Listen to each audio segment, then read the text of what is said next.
Hello and welcome to the essential guide to Total War Warhammer. In this episode we'll be focusing all on the Dwarfs, what their army roster is capable of, how they make use of magic, starting positions and how to best play as them.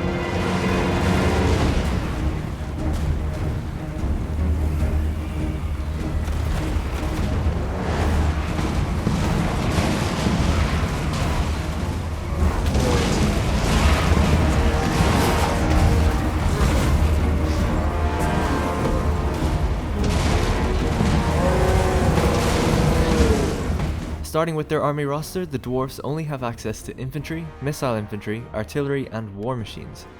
They have no access whatsoever to cavalry or monstrous units, don't use magic, and so have a limited selection of heroes to choose from. They may be thin on categories within their army roster, but each category has a lot to choose from. Their top tier infantry unit are the Iron Breakers, which have the highest defense for an infantry unit in the entire game, and a bonus charge defense against all types of units, large or small. They come packing 2 blast charges, which is a great way of decimating enemy charges before they hit your lines.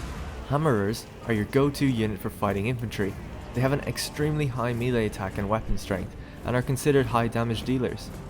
Slayers really have one purpose, taking down large enemies. They're fast for a dwarf, and they never break, fighting to the last man and dealing a final blow upon death.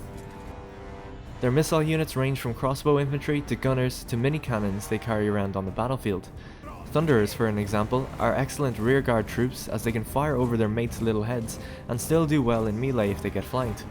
Iron Drakes are specialist units with flame-throwing cannons that can roast enemies alive, or use the Trollhammer torpedo variant, which does explosive damage against monstrous units. Finally, their artillery and war machines are extremely diverse, with something for every situation.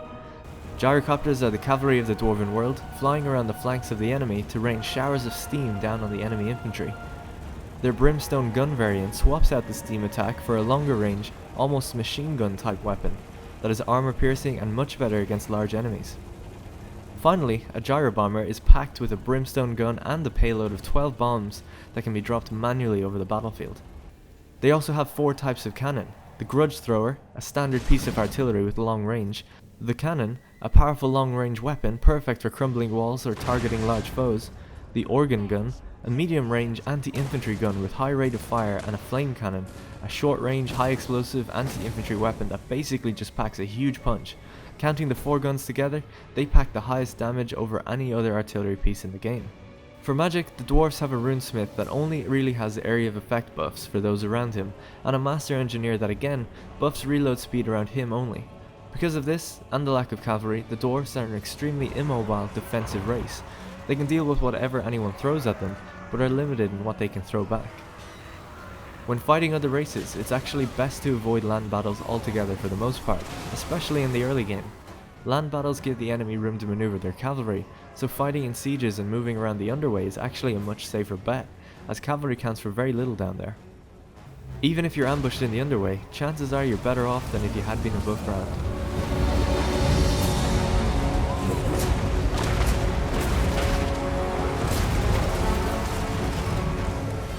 The Dwarfs have 2 legendary lords to choose from.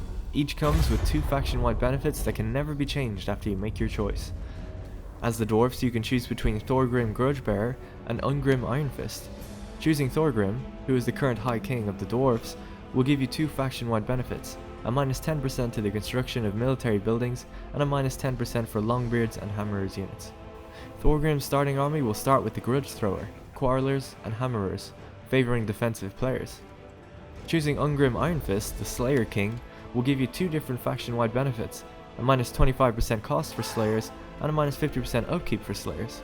Slayers being a relatively mid to late game unit, this probably won't be doing you any favours in the beginning, though Ungrim does start with a unit of Slayers, Longbeards, and Thunderers, a much more offensive playstyle.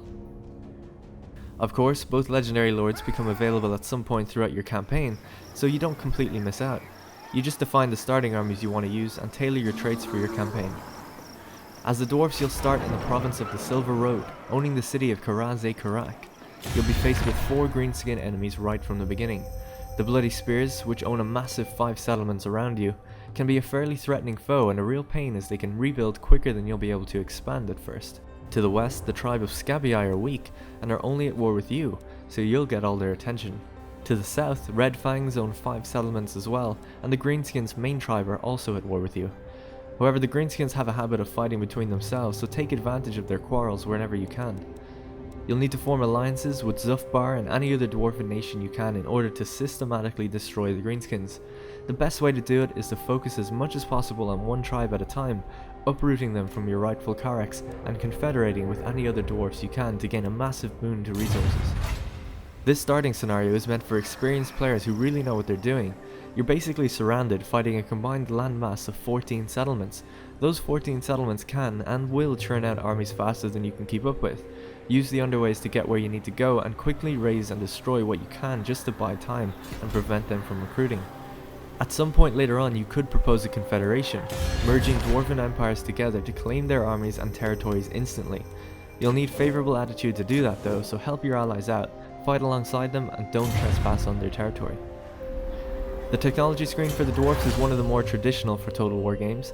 It's split between economic benefits and military benefits. You'll obviously need a healthy balance of both in order to sustain a viable income to support your armies, however it's up to your playstyle of how you want to customize it. If you're confident in battle, then you can double down on unit experience gain rate, weapon and missile damage and armor. If you feel you need more armies to throw at the enemy, then perhaps economics is the best way to go at first. The Dwarfs have a unique Book of Grudges screen. Here, as you lose battles, get trespassed against, or just have general grievances, the book will fill up and you'll need to complete missions in order to cross them out of the book. Doing this will improve faction-wide benefits, keeping public order high and relations with other dwarfs high. Ignoring it will cause you to suffer bad relations, public order and morale for your armies, so best to keep on top of it. The objectives for the dwarfs are fairly straightforward. You must unite all of the dwarven strongholds together, either by submission, destruction or confederation. The Greenskins must be wiped out, and any Karax reclaimed off their race. Lastly, the Chaos Warriors must be pushed back to the Chaos Wastes. That's all for the essential guide to the Dwarfs for Total War Warhammer. Check out the other guides I've made to best learn how to play with or against the other races in Total War Warhammer. For more gameplay focused guides, subscribe for the future videos dealing with Empire management and army tips. That's all for now, and I'll see you in the next one.